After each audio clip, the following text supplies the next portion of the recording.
Grabar. Ya para dejar registro en la clase. Buenas tardes, chiquillos y chiquillas. Esta es la grabación de la clase Biología de Invertebrados que le dictamos a la carrera de Pedagogía en Biología y Ciencias. Hoy día es día lunes 16 y esta es la clase de las 4:15. La próxima semana tenemos semana sin conexión. Así es que vamos a cabalgar rápido para poder terminar el tema sin problema. Doña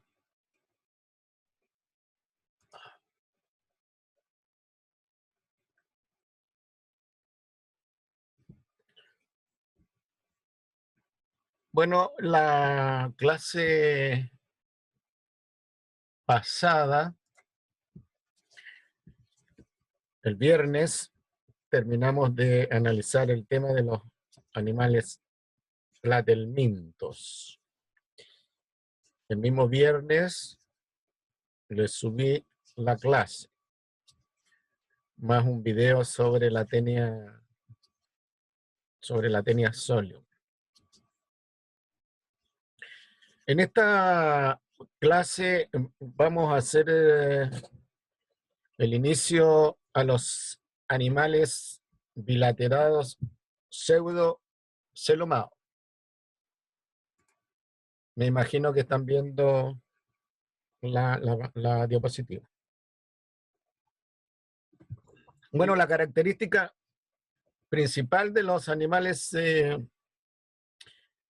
bilaterados pseudocelomados es que tienen una cavidad corporal derivada de el blastocele o cavidad embrionaria. No es un celoma, es una cavidad. Pero como no es un celoma, bueno, los zoólogos a esa cavidad le llaman pseudoceloma.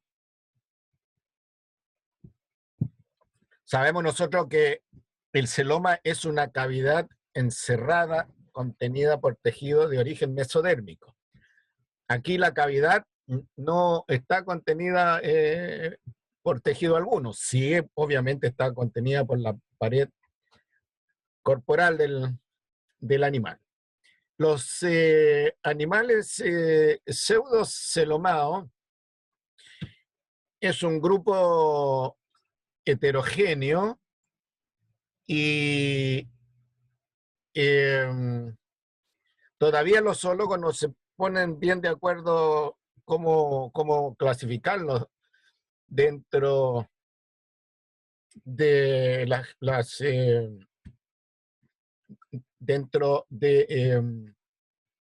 los tipos de animales. Aquí hay el diagrama, ¿no?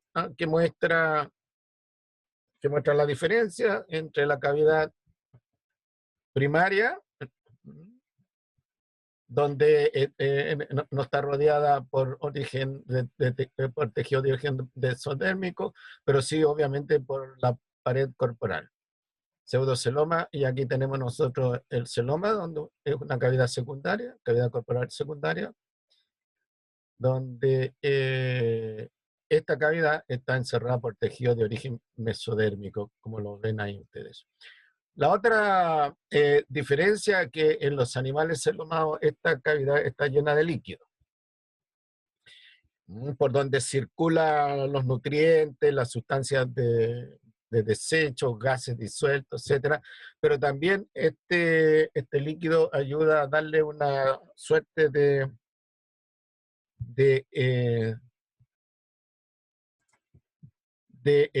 presión hidrostática, de tal manera que ayuda a mantener la forma corporal.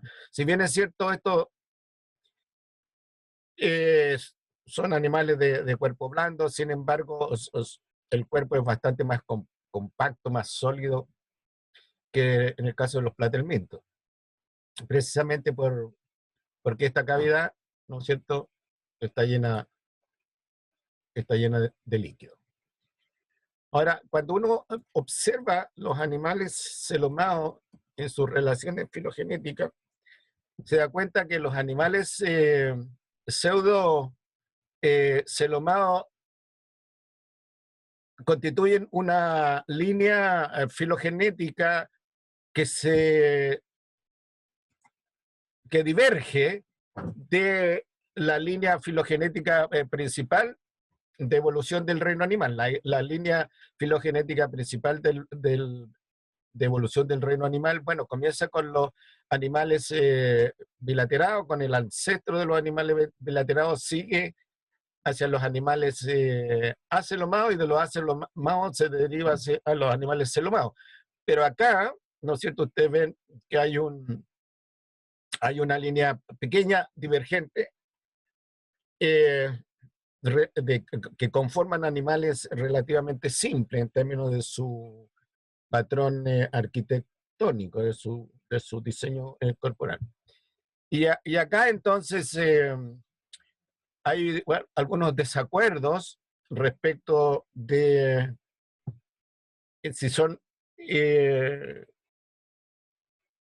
cuántas filas hay en este grupo. Algunos autores hablan del filum Askelminthos, por ejemplo, y dentro de ese filum ponen a los nematodos como clase. Otros autores no reconocen la existencia del filum Askelminthos y ponen a los nematodos como filum. Yo voy a seguir a estos autores porque son un poco más recientes, pero si van a algunos libros de zoología, puede que se encuentren ustedes con la palabra filum Askelminthes. Y dentro de ese filum, los nematodos. Entonces podrán decir con justa razón, bueno, ¿cómo es la cosa? El profesor nos enseña que los nematodos corresponden a un filum, y aquí tenemos nosotros en este libro donde dice que los nematodos corresponden a una clase. Eso es una evidencia que no todo está resuelto en ciencia, por lo cual, desde el punto de vista didáctico, pedagógico, es para que ustedes no crean que en ciencia está todo resuelto.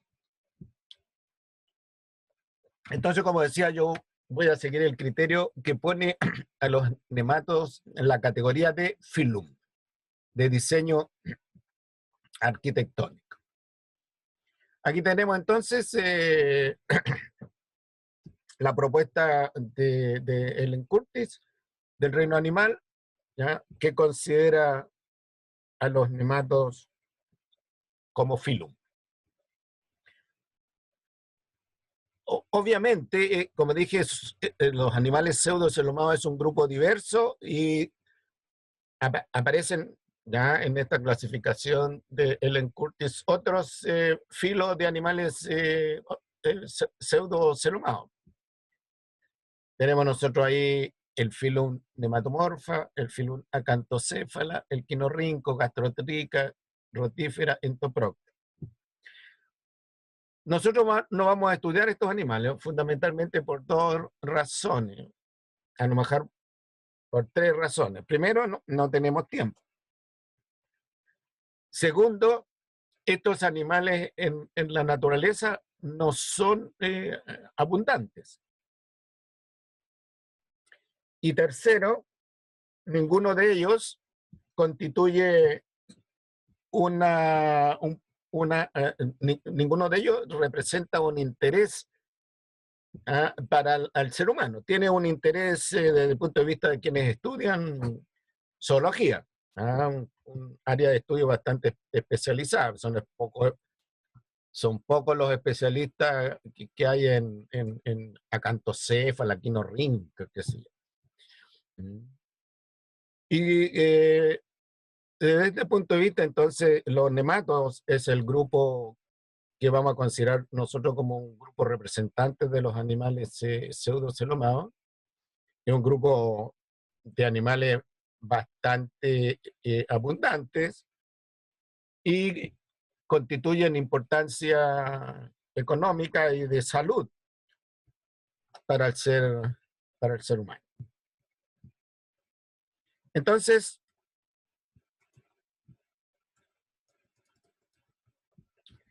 como modelo de animal pseudocelomado, vamos a estudiar el filum nemátodo, teniendo presente, ¿no es cierto?, que, como decía hace un momento atrás, algunos autores consideran a los nemátodos dentro del filum Askelminthos. Lo consideran una clase dentro del filum Askelminthos. El nombre nemátoda quiere decir gusano filiforme o gusano cilíndrico. Filiforme porque alude a la forma corporal en el sentido anterior-posterior del cuerpo, en el sentido del eje de simetría. Y gusano cilíndrico porque alude a la característica transversal del animal, que es circular.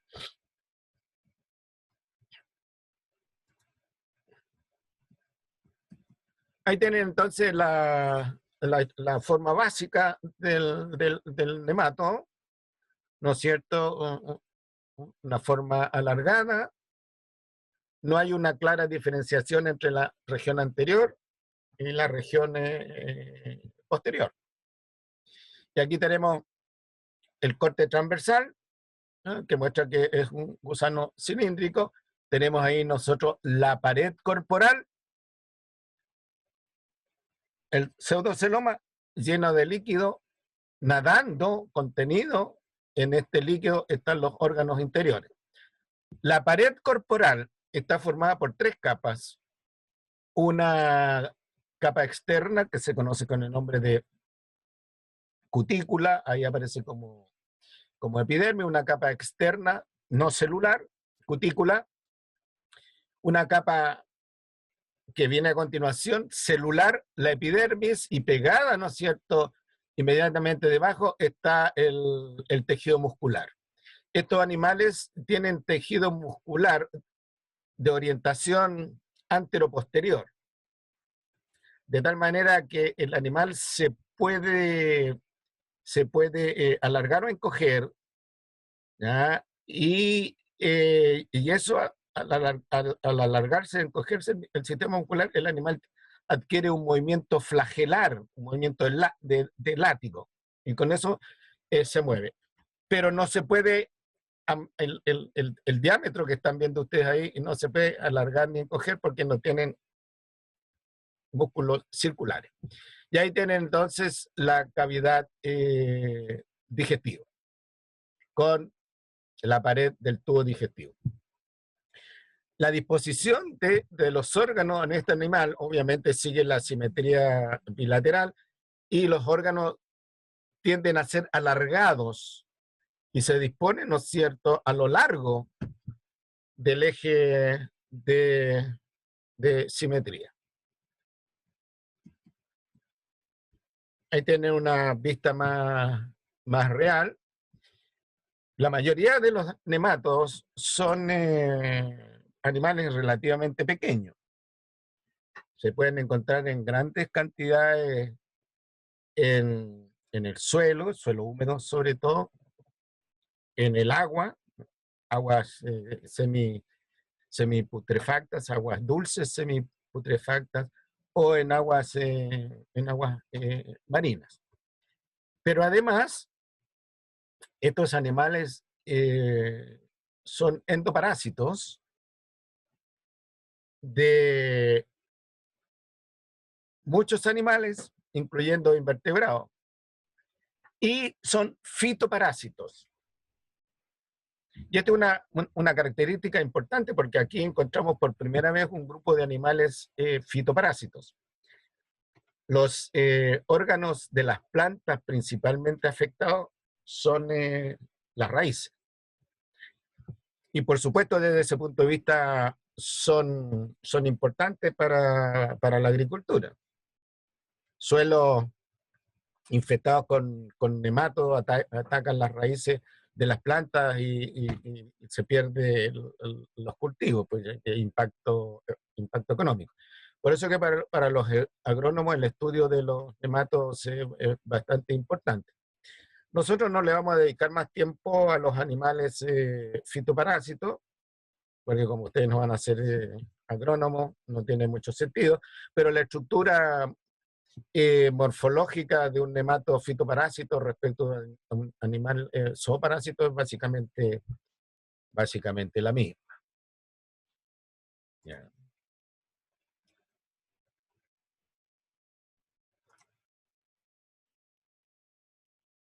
Bueno, de nuevo, lo que decía hace un momento atrás, no se reconoce claramente una región anterior con una posterior. Pero cuando uno ya los conoce y mirándolos a la lupa, aprende a reconocerlos. Aquí yo le estoy mostrando la región anterior, ¿no es cierto? Tiene una boca y ahí no se ve bien la región posterior.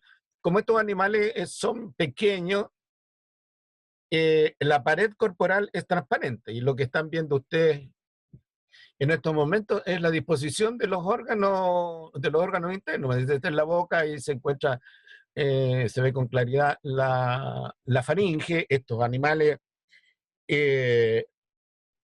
como cualquier animal, son heterótrofos por ingestión, pero no tienen dientes y por lo tanto succionan el alimento que está descompuesto o el alimento semilíquido que existe en el ambiente donde ellos viven. Y más atrás, ¿no es cierto? Ahí se ve la continuación del sistema digestivo y aquí fundamentalmente son órganos reproductores. Los nematodos tienen una tremenda capacidad reproductiva, sobre todo los nematos endoparásitos. Las hembras ponen cualquier cantidad de huevos y muchos huevos son transportados por el viento, por el agua y por animales como pájaros, incluso insectos.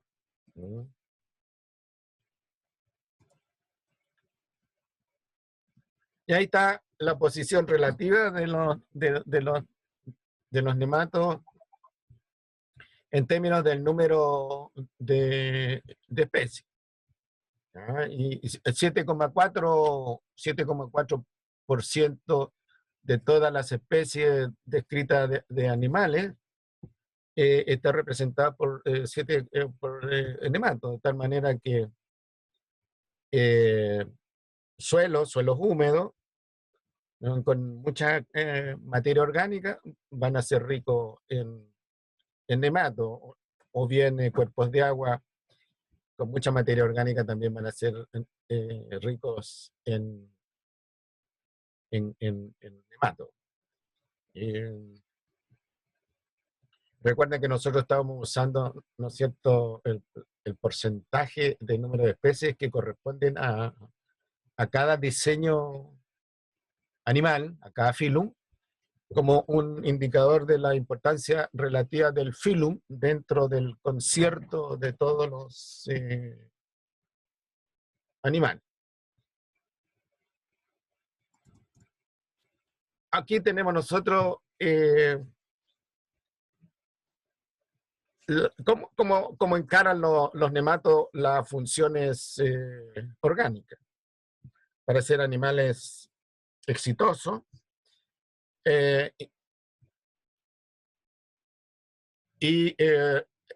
independientes. La alimentación, la función de alimentación, estos animales presentan un sistema digestivo, aquí es completo. A diferencia de los platelmintos, veíamos que tenía un sistema digestivo incompleto, no había, no.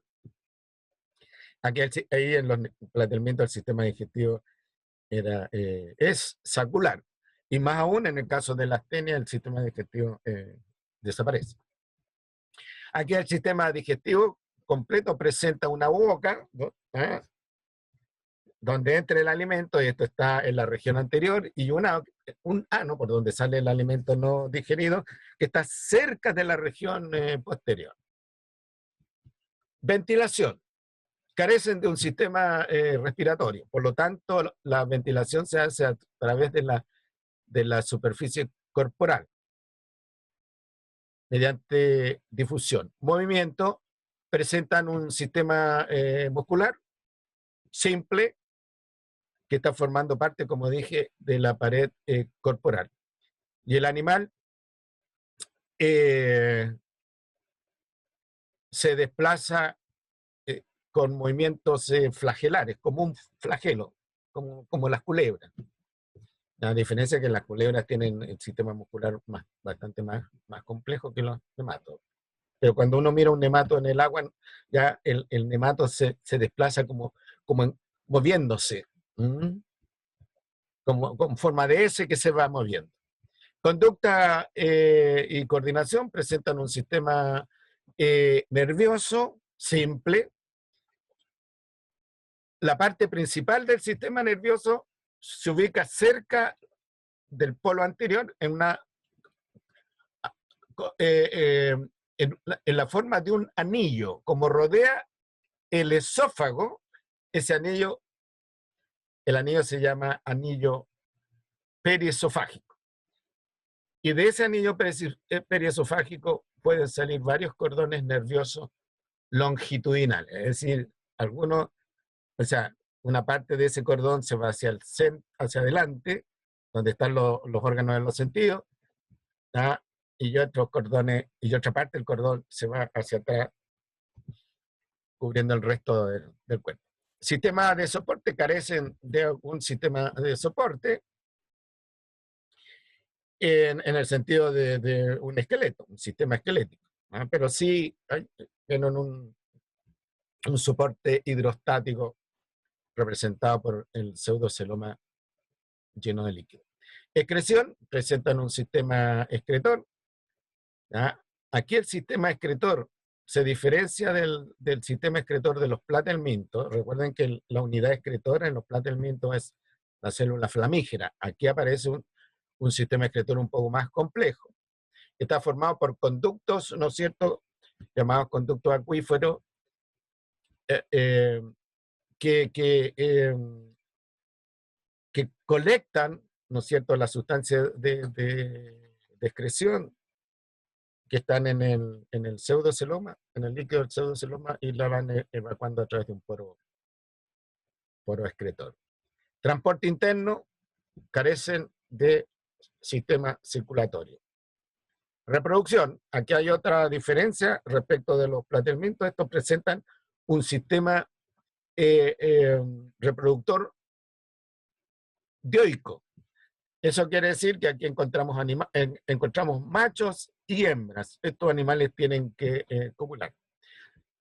A diferencia de los platelmintos, que era un sistema reproductor hermafrodita, en el mismo individuo se encontraban los dos sexos. Aquí hay individuo macho e individuo hembra.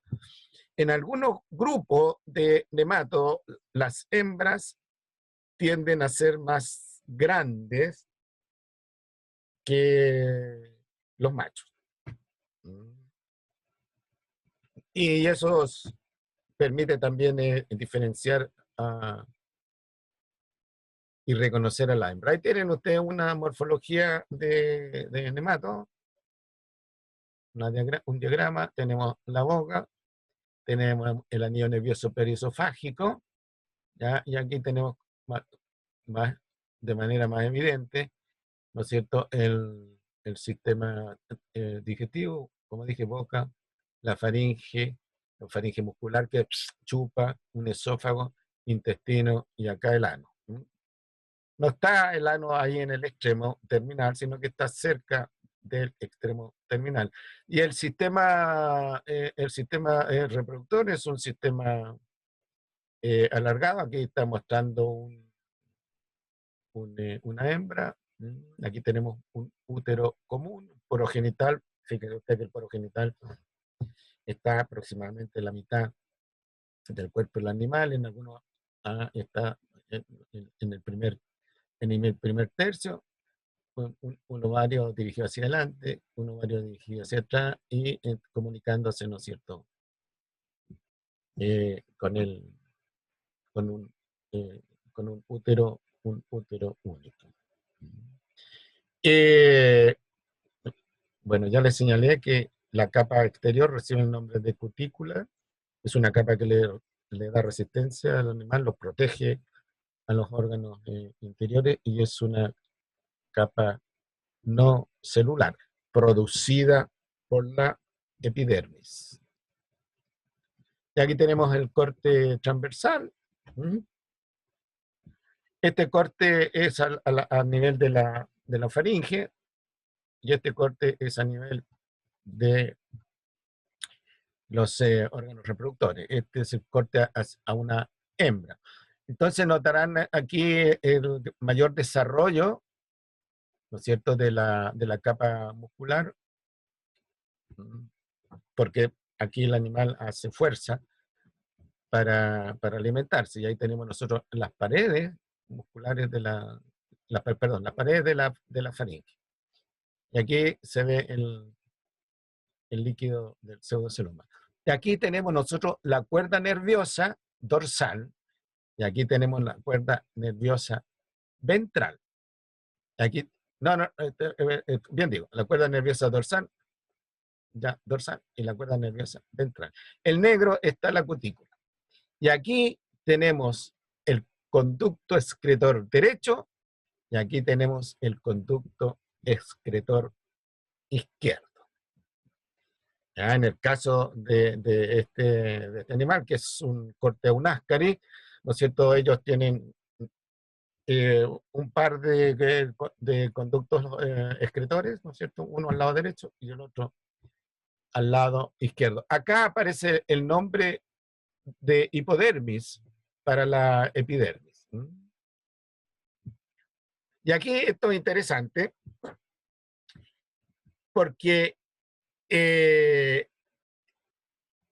corte cortó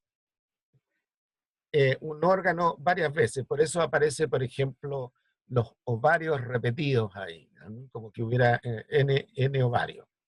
Y aquí también aparece el útero, por lo menos aquí hay dos úteros, pero es el útero que está replegado sobre el mismo individuo, y al ser el corte entonces se ve, aparece como que hubieran dos úteros.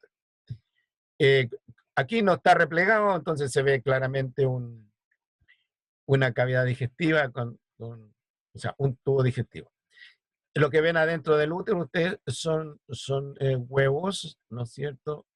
Y bueno, ahí de nuevo está la cuerda nerviosa dorsal, la cuerda nerviosa ventral, ¿ya?, el cordón excretor derecho, el cordón excretor izquierdo.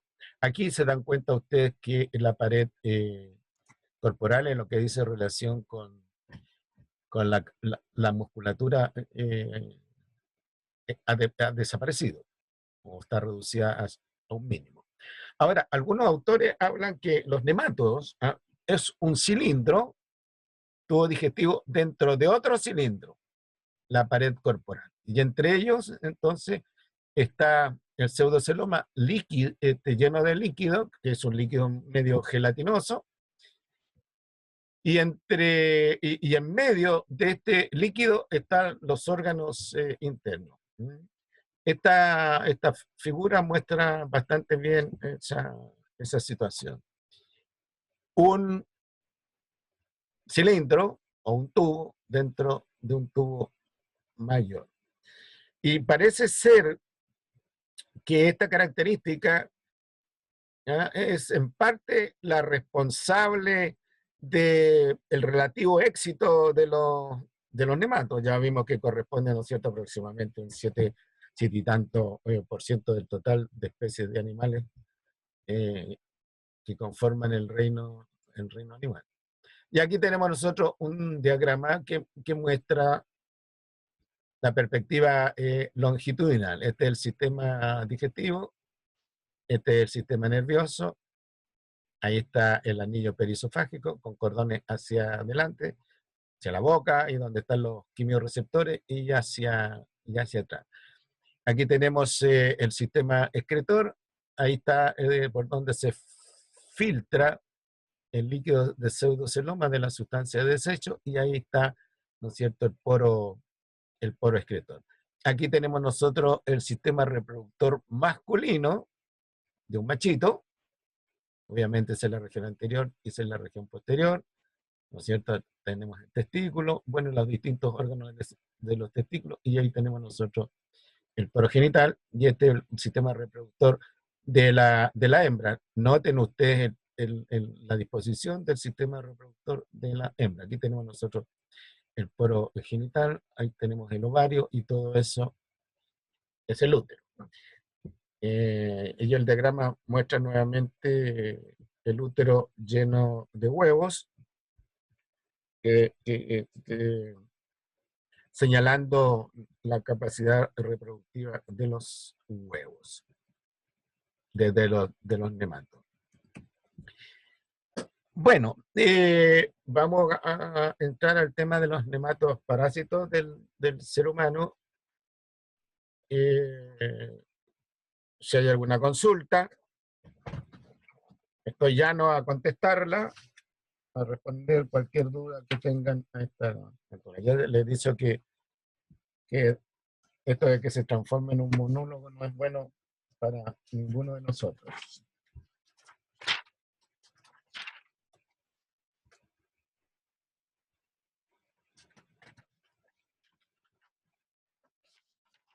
No sé.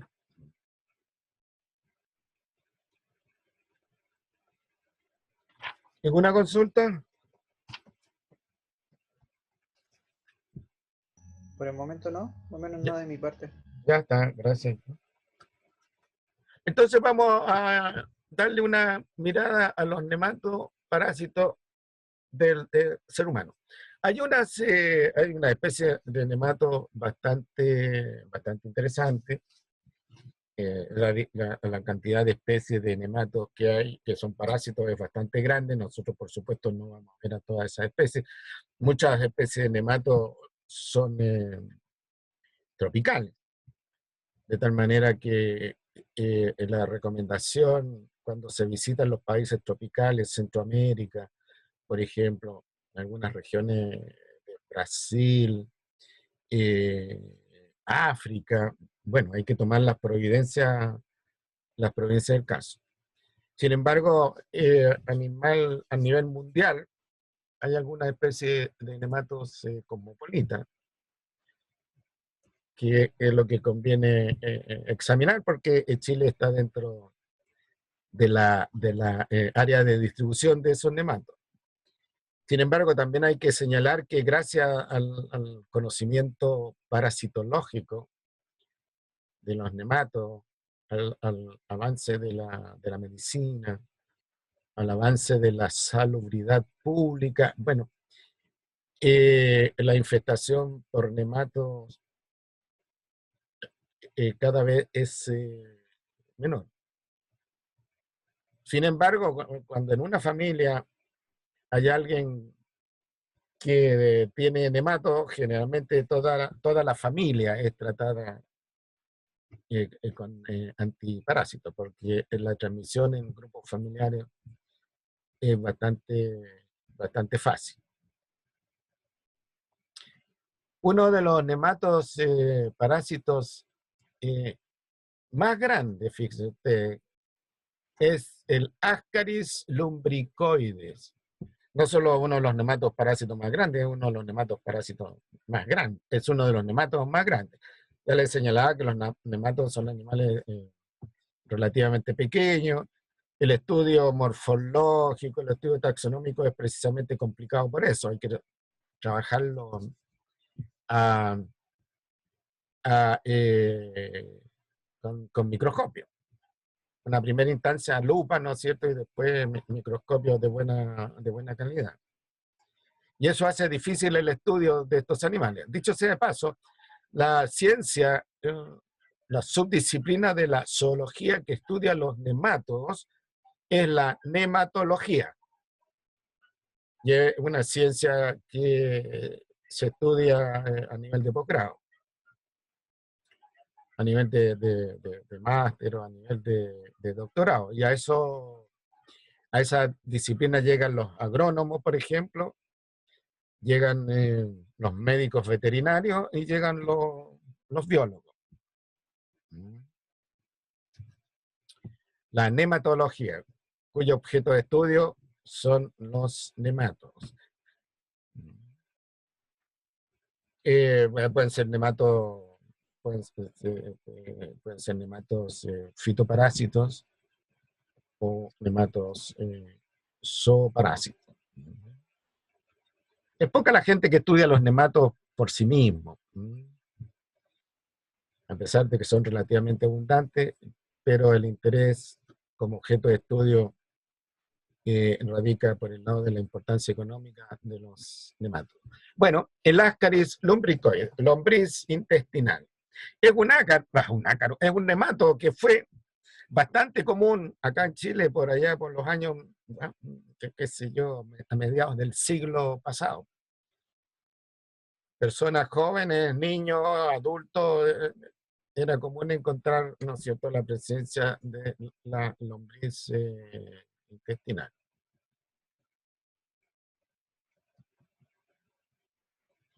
Ahí tienen ustedes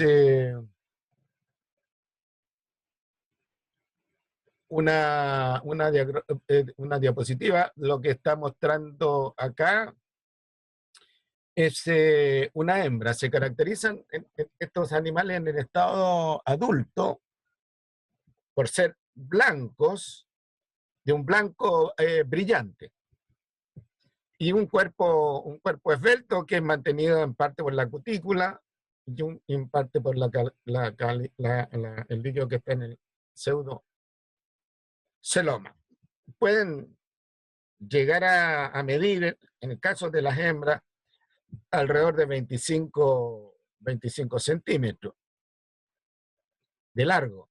Y como diámetro, bueno, alrededor de 3/4 de centímetro. Y aquí tenemos nosotros el diagrama, ¿no es cierto? Una vista longitudinal del animal. Ya se la mostré. La región anterior, marcada por la boca, la región posterior, ¿no es cierto?, marcada por una curvatura, ahí se alcanza, no, esa es la región anterior, esa que está ahí en la región anterior, esa es la región anterior, y ahí tenemos la región posterior. En los machos son también de color blanquecino, son más delgados, más pequeños, ¿ya? Y en la región del poro genital, los machos llevan unos garfios, ganchitos, que se llaman espículas copuladoras, que cuando estos animales se aparean, ¿ya?, los ganchos entierran en el poro genital de la hembra, las usan para excitar a la hembra y las usan entonces para anclarse a la hembra, para mantenerse un tiempo ahí copulando. Bueno, ahí hay intercambio de los gametos masculinos. Los gametos masculinos se guardan, los espermatozoides se guardan en un órgano especial, y a medida que los huevos van siendo movidos desde los ovarios en dirección al útero, bueno, van siendo fertilizados. La fertilización no ocurre como en el caso del ser humano, que los gametos prácticamente en forma inmediata, cuando llegan al gameto femenino, producen la fertilización. Aquí se mantiene en un órgano especial. Se mantienen los gametos en un órgano especial y se van entonces liberando de a poco. Por eso que la cópula no tiene que ser necesariamente frecuente, porque las hembras quedan fertilizadas por un tiempo largo. Y ahí tenemos nosotros una evacuación intestinal de alguien que sufría de este parásito. A diferencia de la lombriz solitaria, donde generalmente se encuentra un animal en el sujeto, en el huésped, aquí nosotros podemos encontrar muchos animales. Bloquean el intestino y este bloqueamiento del intestino acelera los movimientos peristálticos, ¿no es cierto? Y a veces se evacúan cuando la persona va a defecar, hace fuerza, en gran cantidad, de manera explosiva. Y por supuesto, junto con eliminar esta gran cantidad de individuos adultos, elimina los huevos. Y ahí tenemos otros casos extremos, ¿no es cierto? Ahí tiene una persona parasitada, aparentemente un niño, donde los ascaris, por la gran cantidad que tienen, están saliendo en forma espontánea. Ya tiene una porción del intestino que tuvo que ser sacada, ¿no es cierto? Y vean ustedes la cantidad de animales que tiene. Ciertamente cuando ocurre una infestación de esta naturaleza, el, el tránsito intestinal se dificulta.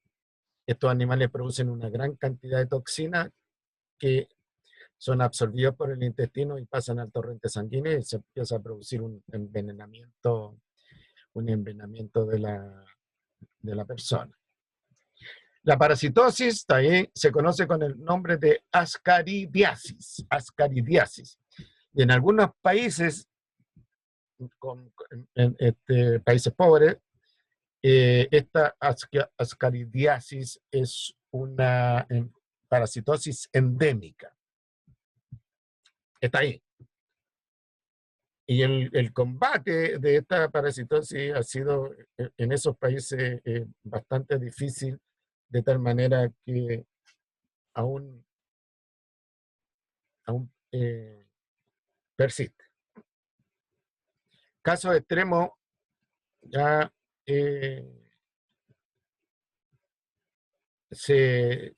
ocurre como este, por ejemplo, en que este niño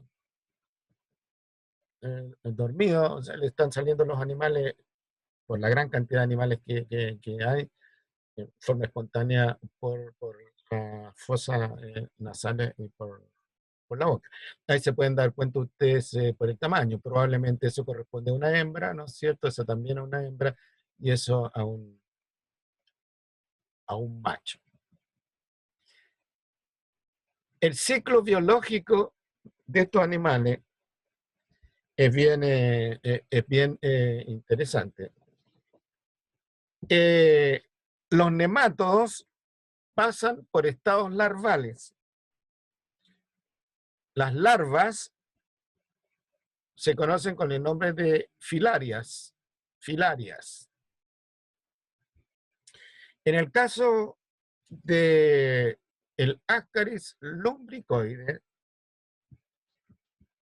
los huevos son eliminados al exterior con las fecas de la persona parasitada. Son huevos que en su interior llevan el embrión. Por lo tanto, se conocen como huevos embrionados. Estos huevos pueden acumularse en el suelo, pueden acumularse en el agua con que se riegan los cultivos, o bien puede estar en estanque donde la gente saca agua, donde la gente se baña, etc. Estos huevos son tragados por el futuro huésped definitivo. Ya le he dicho que en ciertos ambientes ingerir caca humana no es ningún problema. Hay diferentes formas en que se ingiere caca humana. Bueno, usted tuvo una consumiendo alimento contaminado con materia fecal bañándose en lugares, piscinas o pozas, ¿ya?, que hay en el campo, donde hay materia fecal humana, o ingiriendo agua, materia fecal humana, de acequia, de poza. Por eso que es importante el saneamiento de la ciudad, el acceso de la gente al agua potable. Si la gente accede a agua estancada, ponte tú, en algunos pueblos africanos no tienen agua potable y tienen que acceder al agua estancada, donde se alimenta el ganado, el ganado de feca, etcétera. Hay ciertamente también la gente. Bueno, los huevos son ingeridos y aquí el huevo, esto se muestra en verde, el huevo es ingerido y una vez que llega al estómago y en la primera porción del intestino, las paredes del huevo se rompen y queda en libertad la larva. Ya cuando el huevo llega a la cavidad digestiva, al estómago, ya en su interior la larva se empieza a inquietar, se empieza a excitar, se empieza a agitar. De tal manera que pasado algunas horas o han pasado algunos pocos días, la misma larva, ¡pum!, hace presión y ciertamente también la cutícula del huevo se desgasta. Y las larvas en grandes cantidades, porque uno no se traga un solo huevo, en el ambiente generalmente hay muchos huevos, ¿ya? Las larvas pasan al torrente sanguíneo y por el torrente sanguíneo hacen una migración interna en el huésped que se conoce como ciclo de Loss, L-O-S, L-O-S, ciclo de Loss, en honor al médico que descubrió el ciclo.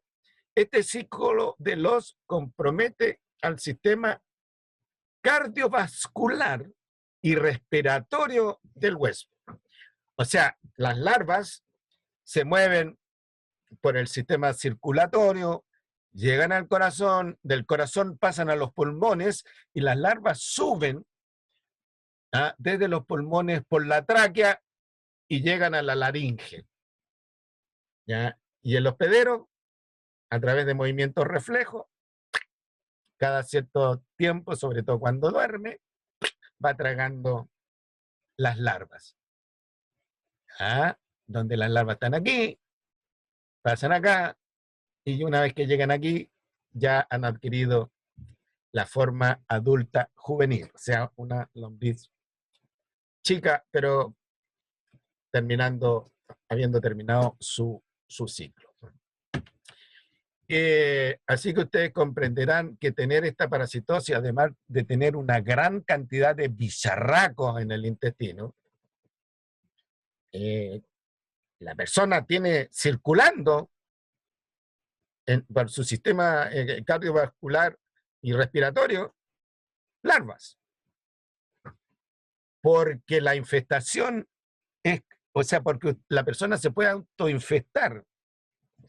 Si la persona enferma de Ascaris va al baño, ¿ya? Eh, de alguna manera se ensucian las manos, no se las lava bien, usa, ¿no es cierto?, las manos para distintos propósitos, se chupa los dedos, se come las uñas, maneja pan, y ahí van pasando los huevos. Entonces hay una autoinfestación. Entonces, como os digo, no es ninguna gracia, ¿no es cierto?, tener una cantidad relativamente grande de adultos de Ascaris, ¿no es cierto?, sino además tener las larvas circulando por este sistema. Afortunadamente, las larvas no se van a otra parte, no se van, por ejemplo, al cerebro, como en el caso del cisticerco, ¿ya?, que se puede ir a alojar al cerebro, como lo vimos en la clase pasada. No se va a los riñones, no se quedan en el corazón, sino que siguen este movimiento.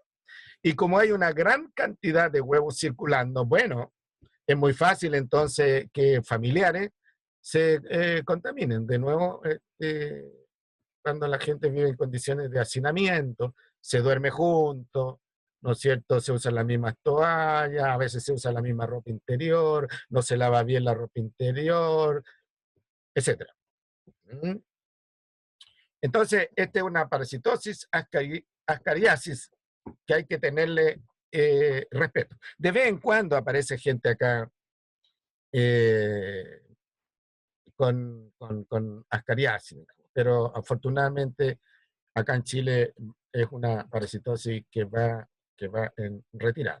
De allí la importancia, por ejemplo, eh, que las verduras que crecen a nivel del suelo, lechuga, por ejemplo, acelga, no sean regadas con agua servida. Mm. Y por supuesto que las parcelas o los agricultores que expenden este tipo de productos al mercado son controlados, en el sentido de que no vayan a estar usando agua servida, ¿no es cierto? O, o bien a veces se producen anegamientos del suelo, porque cuando hay lluvia, ¿no es cierto? Se taponean los sistemas de drenaje y se combina los sistemas de drenaje de aguas lluvia con los sistemas de drenaje de materia fecal. Y lo otro, ¿ah? Que cuando usted consuma verdura, las tiene que lavar bien. Lechuga, hoja por hoja. Cuando usted vaya al baño, ¿no es cierto?, se tiene que lavar bien las manos, casi con cierta exageración. Eh, y por supuesto, ¿no es cierto?, si se detecta en una familia, aunque no sea una familia hacinada, donde todos vivan en una misma pieza y y varios compartan la casa, sino que una familia en mejores condiciones y hay alguien que se le ha diagnosticado eh, este tipo de parasitosis. Bueno, todo, generalmente los médicos lo recomiendan, todo con un tratamiento de parásitos. La parasitosis, a menos que el bicharraco salga al momento de defecar, ¿no es cierto? Y quede ahí junto con la feca una suerte de fideos, de estos fideos cilíndricos, digamos, y la gente se da cuenta. Generalmente, cuando las personas presentan ciertos signos, niños, por ejemplo, que pudieran ser sospechosos de parásitos, bueno, se les examina la materia fecal, se tiñen estos huevos de una cierta manera y ahí se examina si por la estructura del huevo corresponde a un huevo de Ascaris o algún otro tipo de, eh, de parásito.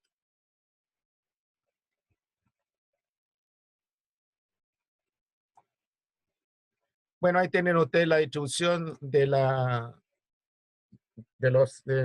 Ascaris. Vean ustedes que hay países que están completamente eh, con problemas de ascaridiasis, ¿no es cierto? Y afortunadamente nosotros chilenos ya existe, pero no tiene problema de salud pública.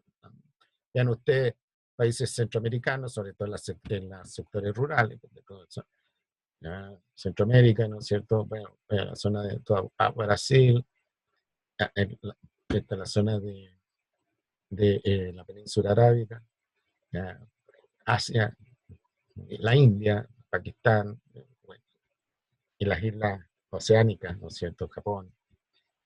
Japón no se ve tanto.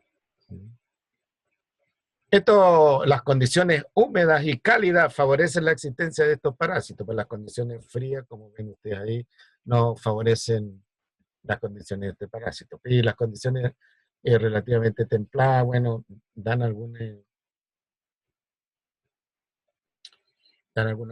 problema.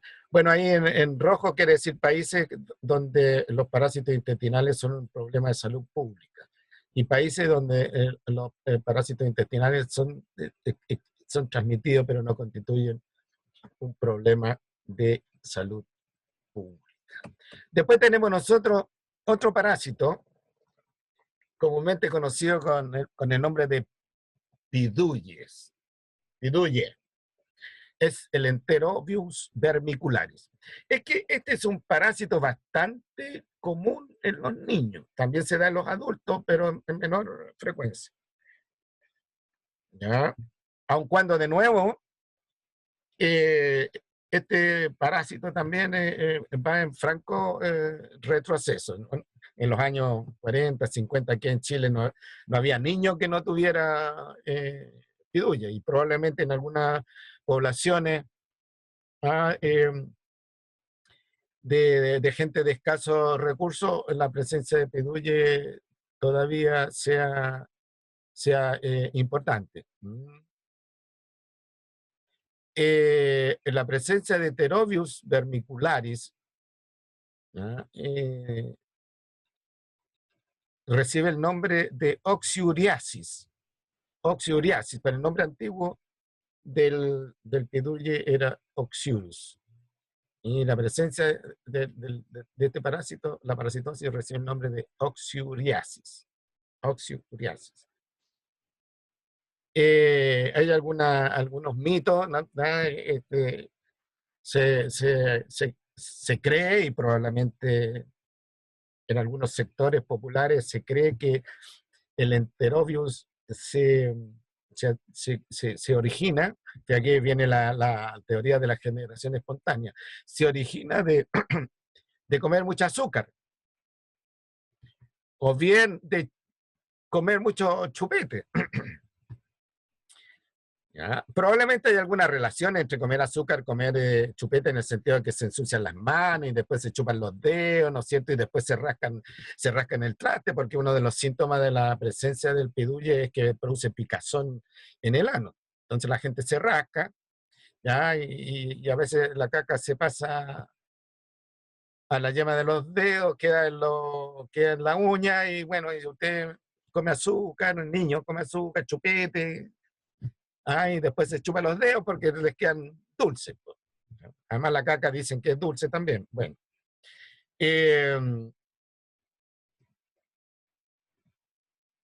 También hay un mito que dice que los niños que tienen piduye son niños inquietos. Entonces, las mamás antes comentaban respecto a su hijo: mira, este niño que es inquieto. La otra comadre, qué sé yo, oye, no tendrá piduya el niño, llévalo ahí a la posta que le hagan. Bueno,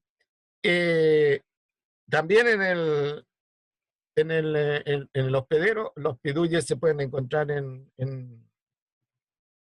grandes cantidades. Es una lombriz pequeñita.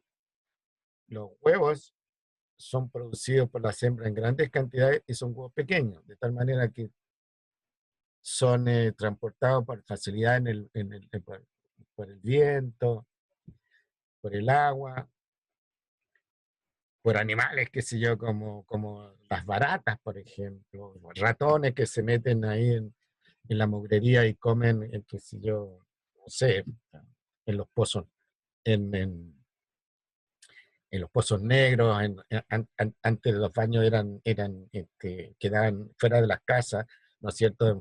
Tenía donde la gente se sentaba, eran una verdadera cajas, ¿no es cierto? Y la gente iba a defecar ahí, y bueno, y eso generalmente estaba lleno de ratones. Eh, de nuevo, las condiciones sanitarias favorecen la protección en contra de este tipo de parásitos. Ahí tenemos nosotros la hembra,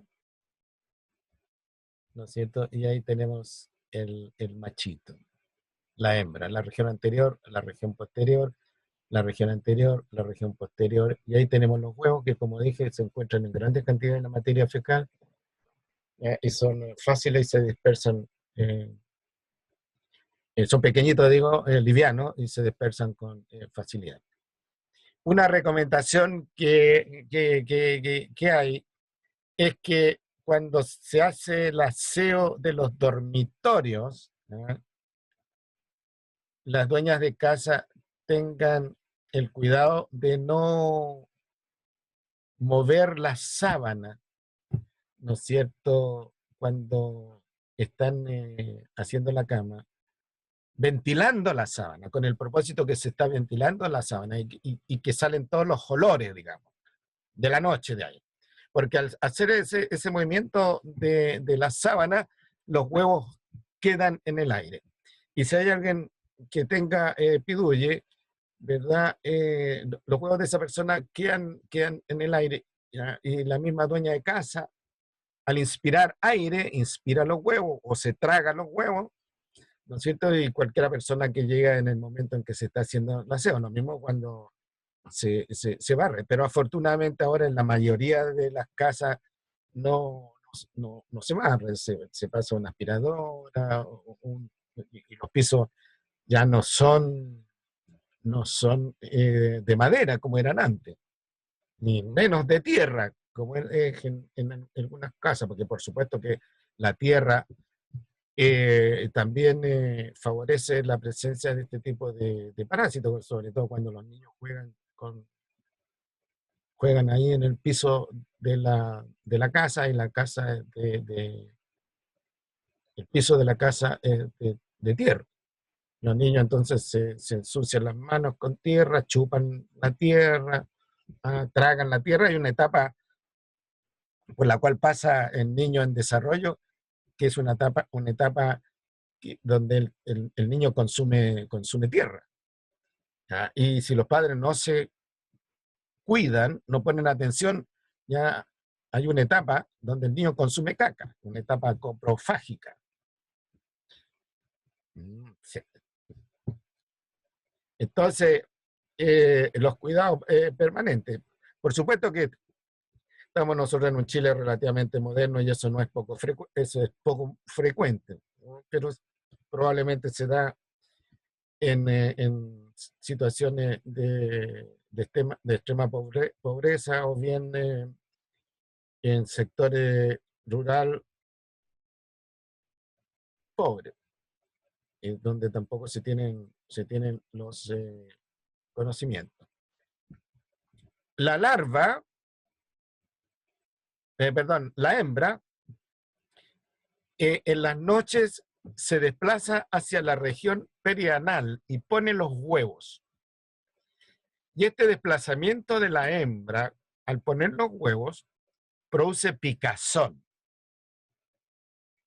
y la persona se rasca. Y a veces la picazón es tan intensa que se hiere ahí. Bueno, sangre, en la región perianal hay permanentemente caca, ¿no es cierto? Al rascarse pasa la sangre, pasa la caca que lleva las uñas, y bueno, si la persona no tiene los hábitos higiénicos eh, eh, de cuidado, bueno, se produce la autoinfestación. La persona se infecta a sí misma. Lo mismo, ¿no es cierto?, en una casa cuando se hace el aseo y hay alguien que tenga epidulle, cuando se hace el aseo de las camas, el aseo de los dormitorios, se levanta polvo, ¿no es cierto? Y se ingieren los huevos. También ocurre cuando se ingiere agua contaminada con materia fecal humana, que a su vez está contaminada con huevos de pidulle. De ahí de nuevo, insisto, la importancia del acceso a agua de buena calidad. Por supuesto que si usted va a un camping, el otro día veía un reportaje de camping, a raíz de la gente está saliendo a los campings después de haber estado confinado. Espacio reducido, lleno de gente. ¿Ah? Si el camping no tiene los cuidados de higiene pertinentes, no se desinfecta el agua, ¿no es cierto? No se trata el agua con cloro, qué sé yo. Bueno, esas son sopas de parásitos. Entonces usted se baña en esa agua y obviamente ingiere los huevos, pues ya vimos que pueden ser huevos, huevos de tenia o huevos de ascaris o huevos de pidulla. Por eso que los lugares de, de camping, ¿ah?, son permanentemente revisados, examinados, chequeados por organismos de la salud, ¿no? Y también se prohíbe que la gente, ¿no es cierto?, haga camping informal, a donde puedan defecar en cualquier momento, porque, bueno, los huevos quedan ahí y pueden ser transportados por mosca, por barata, eh, por pájaros que se llegan a alimentar ahí, o por perros que lamen la materia orgánica ahí y se quedan con los huevos alrededor de la boca, y después esos mismos perros, si son de los que están acampando ahí, bueno, empiezan a hacerle cariño a los hijos, o la gente le hace cariño a los perros. Bueno, sí. Entonces es fácil la transmisión del famoso piduye. Esta, al igual que ahí tienen ustedes de nuevo, entonces la hembra, el macho, esta es la región anterior de la hembra, ¿cierto? Y se nota aquí claramente la faringe la faringe vulvar o el bulbo faringeal, donde el animal chupa el líquido intestinal que tiene la materia, el alimento digerido por el huésped.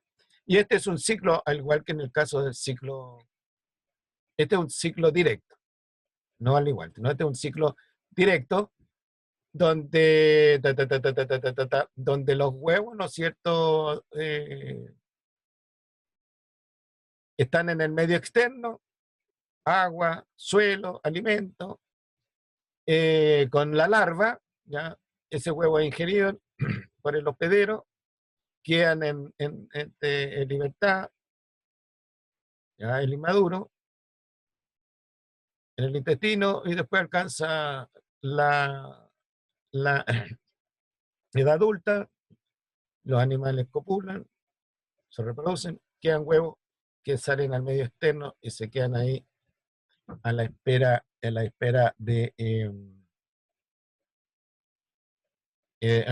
que llegue algún huésped.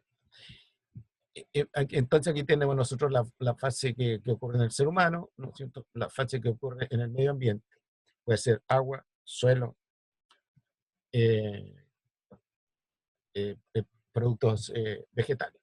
Dice, huevo en piel perianal, o sea, la región que cubre el ano, que es la etapa diagnóstica.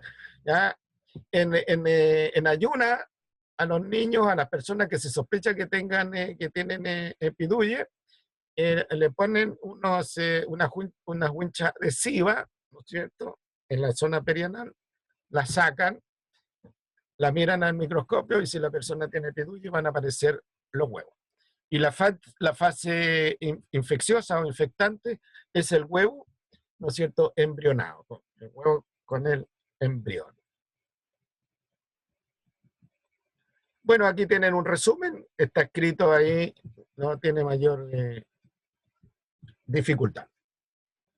La triquinela spiralis. La triquinela spiralis es un parásito delicado.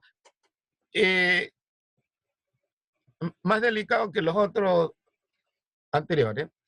Produce una parasitosis que se conoce con el nombre de triquinosis. Triquinosis. La larva de la triquinela spiralis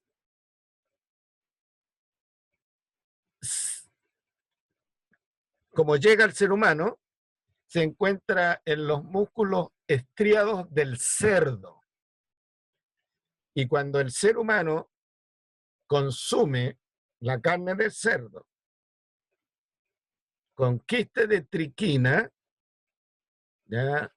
Los quistes de triquina nuevamente se disuelven en la cavidad digestiva, o las larvas se activan en la cavidad digestiva, y pasan al torrente sanguíneo a nivel del intestino delgado, y en el caso del ser humano se van a alojar a músculos estriados y se quedan ahí a la espera de un depredador.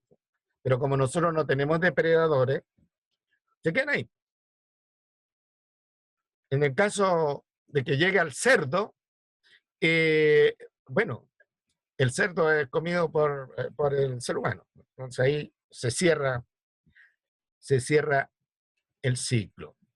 Ahí tenemos nosotros el adulto de triquina, es un adulto relativamente pequeño, y aquí tenemos nosotros la larva enquistada en el músculo, que puede ser el cerdo, músculos estriados del cerdo o músculos estriados del ser humano. Y ahí tenemos nosotros músculo de cerdo con larvas. ¿Ya? Esta es una visión microscópica, de tal manera que ese cuadrado tiene una superficie pequeñita. Y noten ustedes que tiene 1, 2, 3, 4 quistes con las larvas enquistadas. Eso Aquí, produce dolor. ¿ah? Eso produce dolor. Produce, produce dolor en varias instancias. Yo cuando lleva mucho tiempo, no produce dolor, pero produce mal funcionamiento del músculo. No produce dolor, en el caso del ser humano, porque como esto, como el ser humano no es depredado, como el ser humano no es presa de un depredador, estos se quedan aquí y se calcifican estos quistes, ¿ya? Y con el tiempo la larva termina muriendo, pero quedan los quistes y eso altera el funcionamiento del músculo. Ahora, si los quistes están en el corazón, por ejemplo, bueno, te genera problemas serios al corazón. Entonces, eventualmente puede producir dolor si está en una zona con nervios sensoriales. ¿Sí? Eh, Cuando se come carne de cerdo contaminada con estos quistes, y los quistes quedan en libertad, generalmente es en gran cantidad, y en gran cantidad pasan a la sangre y ahí producen reacciones bastante complicadas que pueden llevar incluso a producir la muerte en la persona. Hace un par de años atrás reportaron de una familia que había llegado todo, una familia en una fiesta, ¿no es cierto? Como 20 personas habían llegado todos enfermos al hospital, y el diagnóstico inicial fue que la gente se había intoxicado comiendo carne de mala calidad. Y un examen más detenido, habían comido carne con triquina, ¿ya? Y al meterse las larvas al torrente sanguíneo, ya las personas llegaron con vómitos, con dolores musculares, llegaron intoxicadas, con una reacción alérgica. Bueno, hay datos, la literatura reporta datos de muertes eventuales. La triquina, triquinosis. Ahí tienen la larva, ahí tienen ustedes el tejido muscular, de nuevo este es cerdo, ¿ya? Y ahí tienen la larva enrollada, por eso que se ve de esa forma, ¿no? Y esta es la cutícula, ¿no es cierto?, del quiste, que una vez que esta cosa está en la cavidad digestiva, bueno, la larva, vean ustedes que está como a presión, se reactiva, las paredes se debilitan y al mismo tiempo la larva hace presión sobre las paredes, se abren las paredes, se rajan, ¿no es cierto?, se parten y queda la larva en libertad. Ahí hay un resumen de la triquinela espirale y a mí me interesa el ciclo biológico, ¿ya? Hay huéspedes reservorios que pueden estar representados por distintos animales. Aquí en el mono está representado, ¿no es cierto?, un oso, un perro, incluso una foca, y los huéspedes intermediarios pueden ser, vean ustedes la cantidad de animales que pueden funcionar como huéspedes intermediarios. En ratón, ¿no es cierto? Ahí se alcanzan a ver, son varios carnívoros y omnívoros silvestres. Aquí está un poco más fácil de entender, ¿ya? Y aquí se establece una relación parasitológica entre el cerdo, el ratón y el ser humano. O sea, el reservorio puede ser el cerdo o el ratón. Entonces, el movimiento es cuando el ratón se alimenta de cadáveres de cerdo. Acuérdense que nosotros teníamos la expresión de que chancho limpio nunca engorda.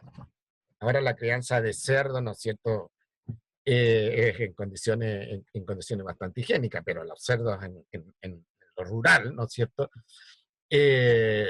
no se crían en condiciones muy higiénicas.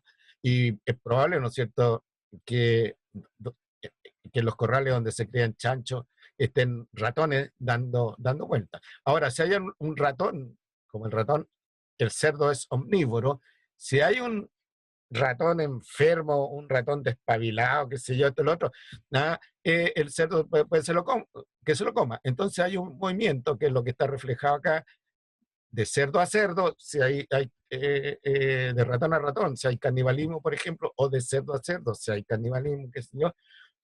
O bien, cuando el cerdo se alimenta de ratones, o ratones se alimenta de cerdo.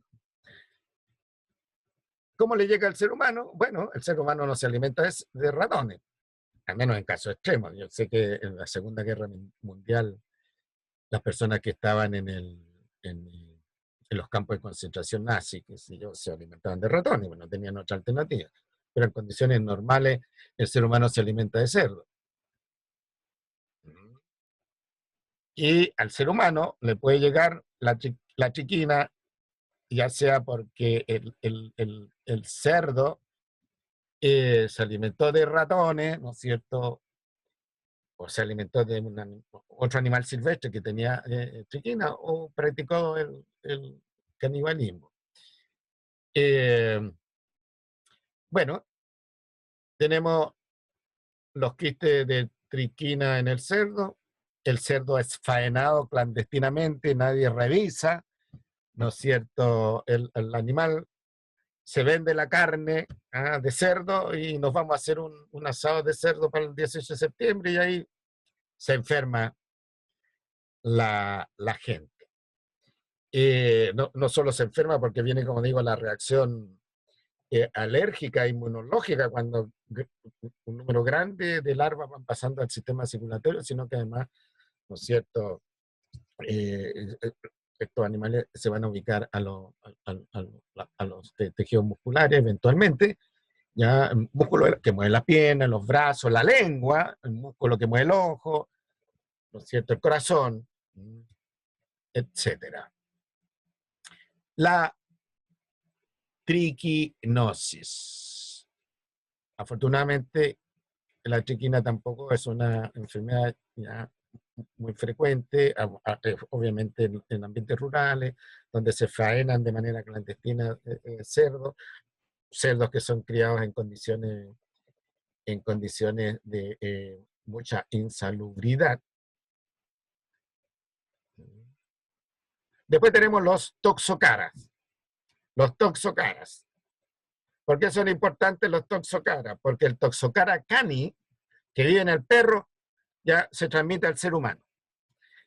Pero el ser humano no es un huésped normal del toxocara cani. Y la larva del toxocara cani, que le llega al ser humano, migra y se va a ubicar en cualquier parte y se enquista. Algunas larvas migran y se ubican en las vísceras, y tenemos la larva migrans visceral. Y en otras ocasiones, la larva del toxocara cani se va a ubicar en las capas inferiores de la piel. Y tenemos la larva migrans epidérmica o cutánea. Ahí tenemos nosotros, Toxocara, ahí tenemos un perro parasitado, lo que está acá arriba, parasitado con adultos de Toxocara cani.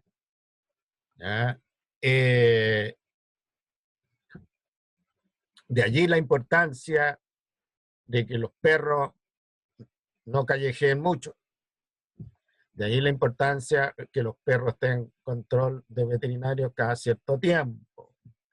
Recuerden que los perros que callejean se olfatean el ano y ahí están los huevos. Y de ahí la importancia de tener cuidado con los perros, no permitir que el perro languetee a un niño, por ejemplo, o lo languetea a usted. Porque los perros, ¿no es cierto? Como dije, se olfatean el ano, ya en ese momento se pasan los huevos, la caca, qué sé yo, y le languetea ahí, le languetea la cara y, bueno, se pasan. De nuevo, también en casas donde los perros no son cuidados, no son debidamente cuidados, hay muchos perros, el comer caca de perro no es problema. Y aquí tenemos nosotros el Toxocara cati. El Toxocara cati es un nemato que está en el intestino del gato. Son muy parecidos. ¿Ya? El Toxocara cati no produce larva migrans en el ser humano. ¿Ya? Pero el ser humano puede ser un huésped paraténico, es decir, le puede llegar al ser humano ya un Toxocara cati van a haber algunos Toxocara cati que se adaptan al cuerpo del ser humano. Una cosa accidental. Ahora, los Toxocara cani y los Toxocara cati pueden pasar de las hembras preñadas a las crías. De ahí la importancia que usted cuando compra un perrito recién nacido veterinario al tiro, o que venga con el certificado que está libre de parásitos. ¿Ya? Y ahí que tenemos un intestino de gato, ¿no es cierto? Con Toxocara. Bueno, quedan 5 minutos. No vale la pena seguir insistiendo en lo que falta.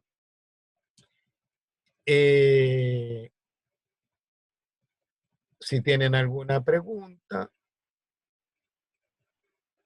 estoy llano a responderla. Ahora, en el caso de la triquinosis, cuando se faena un animal en matadero y se sospecha que el animal tiene triquinosis porque la cara, los macéteros, que son los cachetes de la cara del cerdo, se le agrandan. Cuando se sospecha que hay triquina, entonces el médico veterinario corta un trozo de diafragma, ¿ya? Y lo pone entre dos placas de vidrio de 10 por 10 centímetros más o menos, la estira, porque el diafragma es una membrana transparente, la estira, la mira a contraluz y se ven los quistes de triquina contraluz. Y obviamente ese animal es inmediatamente descartado. Ahora bien, cuando se producen catástrofes, inmediatamente se toman control, por ejemplo, con los cementerios. Cuando un terremoto, por ejemplo, y se caen en la zona del cementerio y quedan al aire cadáveres, bueno, ahí inmediatamente llegan perros, ¿no es cierto? Llegan ratones, y eventualmente pueden llegar cerdos. en condiciones, en condiciones de salubridad, qué sé yo, muy, muy pobres. Y ahí se puede transmitir, ¿no es cierto?, algunos parásitos, como por ejemplo en el caso de que haya triquinosis en el ser humano. Por eso es que cuando se producen de este tipo de catástrofes, inmediatamente los cementerios son controlados, se impide la entrada de las personas, qué sé yo, porque quedan los cadáveres expuestos. Y no solo pueden llegar, ¿no es cierto?, ratones, perros, gatos, sobre todo ahora que hay tanto perro y tanto gato y todos hambrientos. Pájaros también, pues gaviotas, que pueden, sobre todo en cuerpos relativamente frescos. ¿Para qué hablar de baratas, no es cierto? ¿Para qué hablar de hormigas, de moscas? Y ellos se encargan de dispersar bacterias, virus y huevos de parásitos, aquellos que son relativamente fáciles de dispersar, que son livianitos en relación al cuerpo del animal. Bueno, estamos en la hora, se me va a cortar la comunicación. La materia entonces la terminamos el viernes y quedamos listos para la segunda prueba. ¿Algún comentario, chiquillos y chiquillas? Yo tengo una pregunta, profe. Entonces, ¿cuándo tendríamos la segunda prueba? La segunda prueba, señorita, la tendría usted. Permítame revisarla. A ver. Nos juntamos el viernes, ¿no es cierto?, para traer la materia que falta, del 23 al 27. Semana sin exclusión, el 30, para analizar algunas cosas de la guía. Y la prueba es el 4 de diciembre, en la tarde. Ha resultado ser bastante cómodo. Pasado las 5 de la tarde, 6 de la tarde, si trabajan con más calma ustedes el tema de la prueba. Esta materia es bastante importante para ustedes, tiene muchos detalles, sobre todo lo que tiene que ver con los ciclos biológicos, así que póngale atención a la guía de autogestión para que le vaya bien. Bueno, chiquillos, chiquillas, que tengan una buena tarde. Nos vemos el viernes. Ya, profe. Ya, Listo. profe. Chao, Hola, profe, cuídese. chao, igual. Profe. Chao.